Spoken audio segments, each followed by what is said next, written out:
My husband came home from a week-long business trip, and I greeted him at the door, only to discover a little girl who was about a year old in his arms. I immediately asked who this baby was, and his reply made me feel like I was struck in the back of the head with a metal pipe. We couldn't make a baby together, so I went and did you the favor of adopting a baby for us. You don't have a problem with this, do you? I was obviously surprised at the sudden offer. I just couldn't accept something like that. When I asked my husband who the baby's biological parents were, he got furious and told me it was none of my business, and attempted to force me to accept that we were going to adopt a baby instead of conceive one ourselves. I was obviously strongly opposed to the adoption, and when I pressured him to answer all the questions I had, he later gave into his fury and revealed a shocking truth that plunged all my love for him into an abyss of eternal darkness. This is the story of how my husband's strange behavior over the course of around 2 years eventually culminated with quite an unexpected course of action, and how the truth behind his behavior caused me to exact my revenge by divorcing him, leaving him penniless too. My name is Juliette Vallée, and I'm a 32-year-old medical assistant at a local hospital. My French-sounding name comes from my father's family, who are from Quebec up in Canada, and I was raised by very stubborn parents who always spoke their minds for the greater good. And about my job, when I was young, I was kindly treated by an elderly assistant at a hospital after I'd gotten a nasty gash in my arm after falling into a bush from a trampoline in the backyard. So, after graduating from college, I started working as a medical assistant. I started working at the hospital when I was 22, and this marks my 10th year of my career. I met my future husband, Riordan, 6 years ago when I was taking a break from my work and found a confused guy in the hallway of the hospital. That was none other than Riordan, and he was having trouble figuring out where he had to go for his first appointment. I told him where the specific clinic was, and he thanked me, left to get back to my lunch. After work that day, I stopped by a bar on my way home, and the man I bumped into, sitting next to me, was the same Riordan whom I met at the hospital. We had a very sparkling conversation, probably because we were both a little intoxicated already. And as the night progressed, we went to another bar, which he frequented, and had another drink together. That night was quite literally the most fun I'd had in a while at that point, and we exchanged contact information before bidding each other goodnight. We kept in touch regularly, going out for lunch or dinner when we both had time. We had a lot of fun when we talked, and I learned he was just an ordinary office man working in the headquarters of a local company. But we really didn't care about each other's occupations. As we talked about deep topics, we grew ever more attracted to each other, and the progression of our relationship was natural. The relationship blossomed into something wonderful, and we eventually got married. After a year of enjoying our newlywed life together, I wanted to have a baby, so I started preparing for getting pregnant. But no matter how hard I tried, Riordan and I couldn't conceive children. I became suspicious and decided to go to the hospital to have it checked out. That's when I found out that I was infertile. I was so depressed, partly because I wanted to show my parents and in-laws their first grandchild as soon as possible, but also because I wanted a child more than anything else in the world. I often tended to young children in my line of work, and talking to them, seeing them smile, hearing them laugh, and sending them home all healthy and better made my maternal instincts yearn for my own, and the hope of getting pregnant was so strong. To have it all destroyed in one fell swoop like that, let me tell you, one wonders if they'll ever bounce back from the trauma. I came home from the hospital and talked to Riordan. I was so nervous to tell him the truth, but I knew I had to. What should I do, honey? I don't think I can have a baby. Don't worry, Juliette. We'll work together to get through this. I'll be with you every step of the way. Thank you, honey. Of course. We're husband and wife now. It's during tough times like this that supporting each other is especially important for both of us. Oh, Riordan, I'll do my best to improve the situation, honey. And mark my words, we'll get a baby, one way or another. Hopefully by me getting pregnant, though, LOL. In retrospect, that joke proved to be extremely ironic. Fast forward 4 whole years of infertility treatment. The reality that I couldn't have a baby very easily made me feel completely discouraged many times. It was so bad at times that even if I forced myself to, I couldn't be genuinely happy for my friends when they got pregnant. And I hated myself so much for being that kind of person.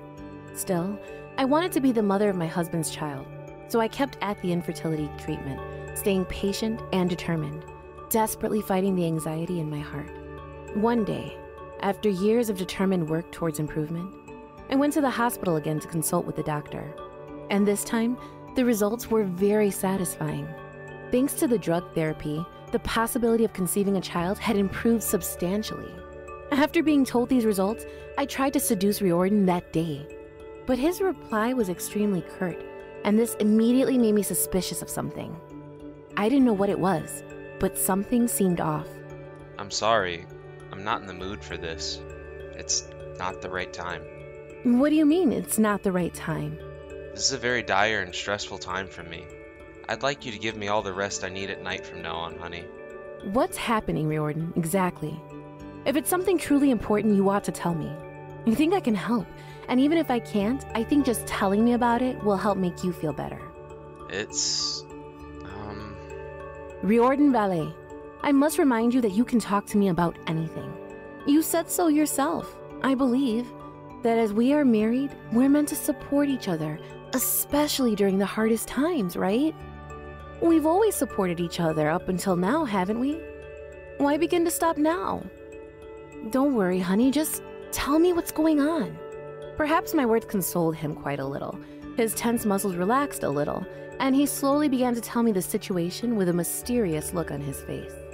Actually, my workplace's performance is getting pretty bad, and it may go bankrupt within the next few years. Bankrupt? Are you sure about that? Yeah, I am. Literally everyone is talking about it. They actually offered to let people resign with a sum of money to help them out with their life while they looked for another job. But practically no one quit, so they're going through a major restructuring. Restructuring? Because they can't afford the personnel costs due to its poor performance. They're going to start to lay a bunch of us off. So that's why it's a terrible time to be thinking about this, Juliet. I'm sorry.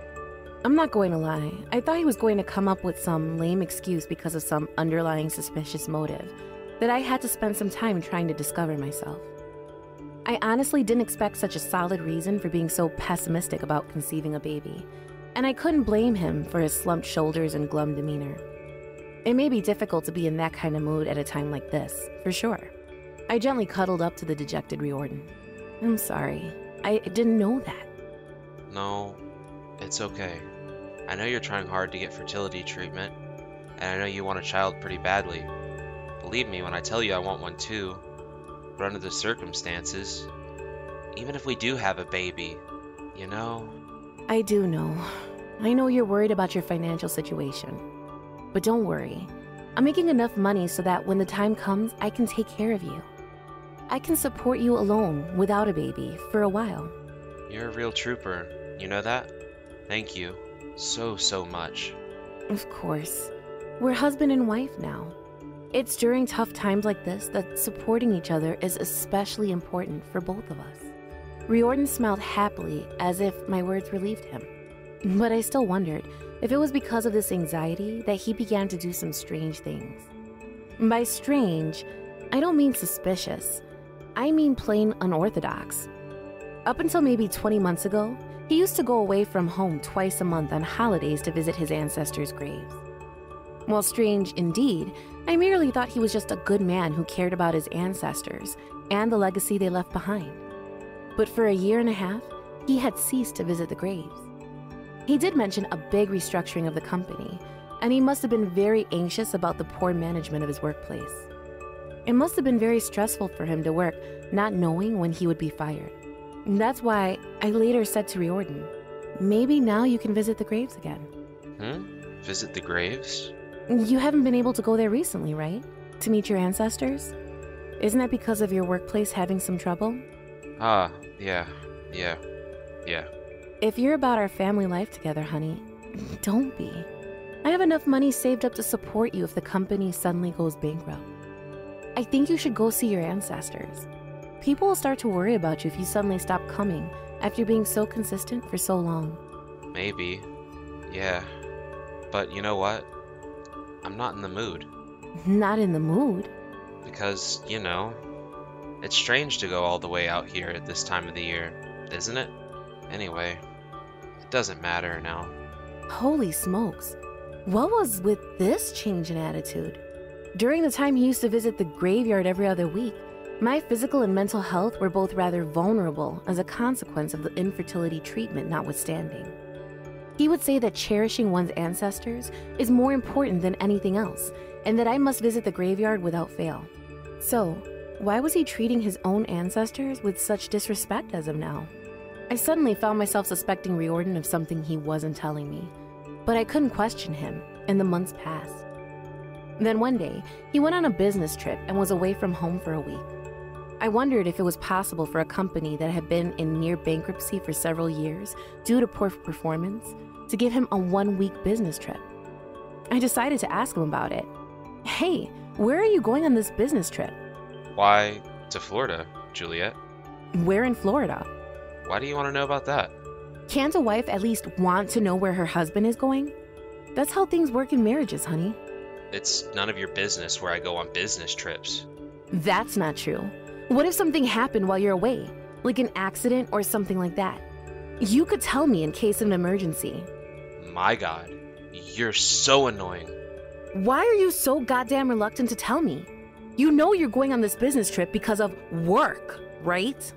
Why else would I go? For God's sake. Look, I have to get ready, so don't interrupt me. Riordan! I'd been feeling uneasy ever since my husband told me about his business trip. Why did he stubbornly refuse to tell me where he was going? Was this trip really for work? I didn't want to doubt him, but my anxiety was sending me on an emotional roller coaster for a while, until the day he came home from his business trip. I'm home. Welcome home. Wait, who's this little girl, Riordan? When he came in through the front door, I discovered he was holding a little girl whom I didn't recognize. She was cradled in his arms and stared at me curiously with her big round eyes. She's the daughter of some relatives of mine. Ain't she the most beautiful thing you've ever seen? She's only 1 year old. Yes, well, she's very cute. But are you going to keep her for a short time or something? No, I'm not going to keep her for a short time. I'm going to keep her for her whole life. Think of adopting her. Adoption? What are you talking about? Out of the blue. Riordan's sudden statement made me feel like I was struck in the back of the head with a metal pipe. Adoption of a relative's child? What in the world of Warcraft sorcery was he talking about? In spite of my confusion, Riordan proceeded with his story in high spirits. My relatives couldn't live with this child due to unavoidable circumstances. That's why I offered to take her in. It's a pity that this girl's all alone, isn't it? Wait, I know you feel sorry for her, and believe me when I tell you, I also feel sorry for her. But who the hell are these relatives from whom you were offered to take her? Relatives are relatives, Juliet. Nothing too important. Nothing too important, my ass. What are their names? What are these unavoidable circumstances that you were talking about? You don't need to know all those details to take the child in. Juliet, listen. If we don't take her in, she'll be all alone so early in life. Don't you feel sorry for her if that happens? Yes, I do feel sorry for her. But I just can't accept a girl whom I don't even know where she comes from. I'm telling you, she's the daughter of a few relatives of mine. And I'm asking you who these relatives of yours are. Why do you insist on keeping that piece of information a damn secret? Hey, don't yell. You'll scare her. Riordan said and started to nurse the toddler in his arms. I was so annoyed that he literally didn't answer any of my questions, and I continued to pressure him into answering all the questions I had. Don't be so ambiguous. You can't just decide something as important as adopting a child in this manner without consulting your wife about it beforehand. That is one thing, and it's something completely different when you outright refuse to tell her who the child really belongs to. A child of relatives is a child of relatives. What more could you possibly freaking want? You don't need to know any more than that. Tell me you're not serious. How can anyone with at least a smidge of common sense accept a potential family member without knowing who they are at all? As I argued with the most infuriating man in the world, who kept blurting out how unimportant the identity of the baby truly was, the little sweetheart started to cry. She said the word dada, and once I heard that word, I wasn't going to forget it. Not even in 1,000 years would I ever forget that one word. What does she mean by dada, Riordan? Explain it all to me, or so help me, tonight will be a very long night indeed. What the frick are you talking about? She did not say dada. You misheard her. Not true. I clearly heard dada. Why is this toddler calling you her father, Riordan Valet? Oh, shut up. You want to know so badly? Fine. I'll frickin' tell you, goddammit. My pressuring eventually got his patience to its limit, and he finally got upset and started yelling at the top of his lungs, telling me everything. Firstly, the bi-weekly visits to the cemetery twice a month, that was all a lie, and that he had been in fact visiting his lover on the days he was away from me. The woman's name was Mariah, and her relationship with Riordan had been a thing for quite a long time, nearly 2 years in fact, long enough that she bore his daughter last year. So, it turned out that Riordan and his lover decided to have the child after much discussion. Getting her pregnant was the easy part. The hard part was coming to grips with the fact that she only had a part-time job, and far from enough money to provide the newborn with a decent life. Its life was going to be poor and a bit miserable, so while it pained them greatly to come to that conclusion, they decided on an abortion. However, before Mariah had her abortion, she disappeared from Riordan's life, and he could not get in touch with her anymore. That is, until a week prior to Riordan coming home from his business trip, which was also a lie, by the way. Mariah suddenly called him out of the blue and told a very surprised and concerned Riordan that she'd cut off all contact because she was going to get the abortion as planned, but couldn't go through with it and changed her mind. She gave birth to the child on her own, and she tried raising the child by herself, but after a year, it proved to be far too hard for her alone. She reached out to Riordan for help, and the week he was gone, he'd gone to see her to talk about things and make a good decision. Until Mariah's phone call, Riordan had no idea that he had a daughter. He thought she was destroyed. He lied to his company saying that he had gone to his parents' funeral down in Florida, and he lied to me saying that his workplace had sent him on a business trip to Florida. For 1 week, he stayed in a hotel, taking care of his daughter Gabriella, and went to see Mariah every day.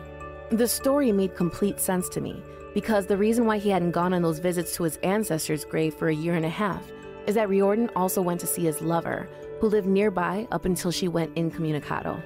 Even if he went to visit the grave, he would not have been able to see her, so he didn't have any damn point in going there at all anymore.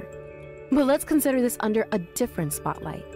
While I was undergoing fertility treatment to potentially welcome a new family member with the help of my husband, the same husband was embracing another woman he loved dearly enough that he would take her child under his wing. He'd been telling me that we should support each other even through the darkest of times, which to me was a seemingly endless fertility treatment. And all the while he was pegging another woman without ever properly dealing with me and my infertility at all. The moment I realized this, I was helplessly depressed and angry. I suppressed the feeling that I was about to burst into tears and said to Riordan in a shaky voice, "Thank you for telling me." Well then, glad you came to your senses. Now I understand clearly. I can't even live together with the child of the husband who cheated on me, much less raise her. What are you saying? You would abandon such a small child like this? Some wife and mother you would be. You frickin' piece of shit. That's why you can't get pregnant, bitch. Excuse me?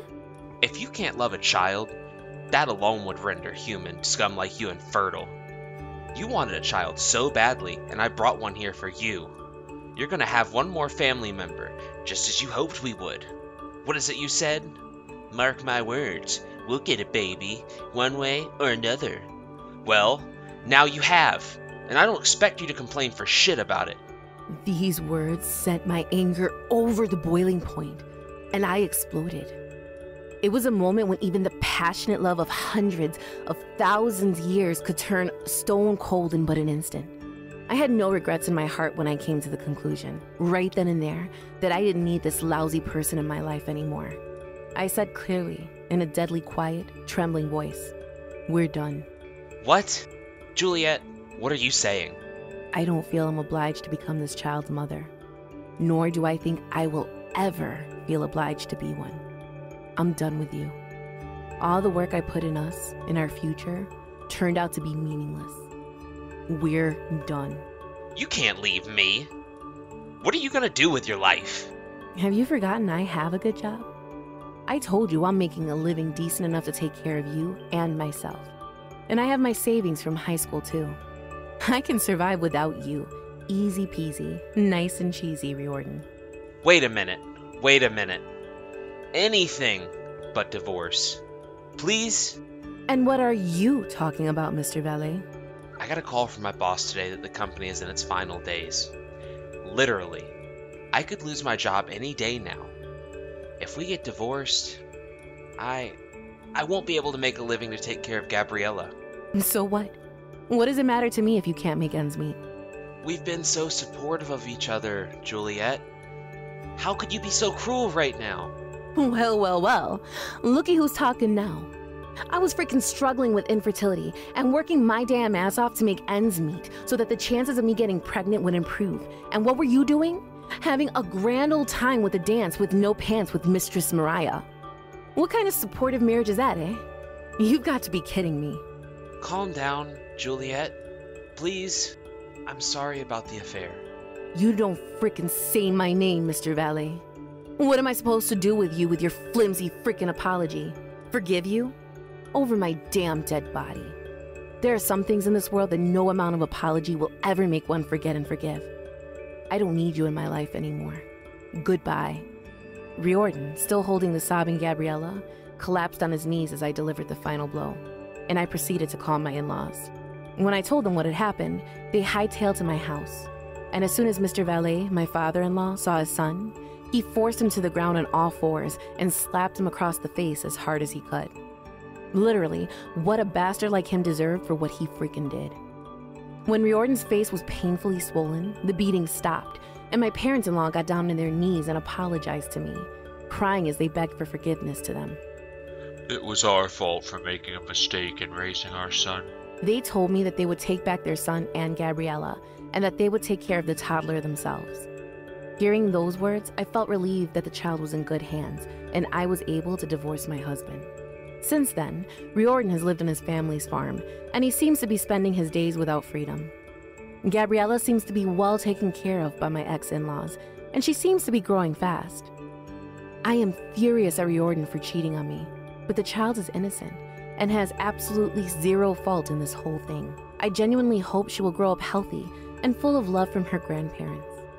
As for me, I'm spending my time working hard as a medical assistant. I have a long life ahead of me, so I'm going to make the most of the time I have and make it a life full of happiness, friendship, and love. Wish me luck.